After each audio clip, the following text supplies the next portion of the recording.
স্রোতের বিপরীতে যখন হাঁটবেন ঠিক তখনই কাছের মানুষগুলোকে চিনতে পারবেন কে কতটুকু বিশ্বাসের যোগ্য। যে মানুষগুলোর কাছ থেকে যেটা প্রত্যাশা করবেন না ঠিক তাদের কাছ থেকে সেটাই পাবেন। প্রতিদিন আপনাকে কিছু না কিছু শিখে যেতে হবে, তবে সব শিক্ষা কাজে লাগাতে যাবেন না।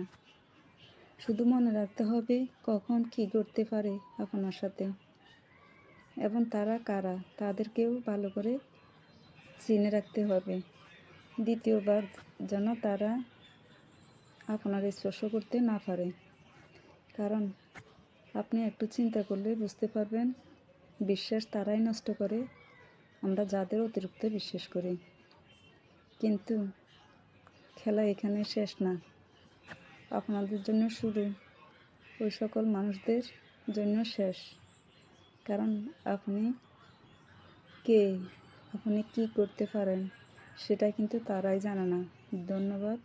চম্পাকলি সেলাই প্রশিক্ষণ দিগন্ত ফ্যাশন টেইলার্স কর্তৃক পরিচালিত। সবাইকে ধন্যবাদ জানিয়ে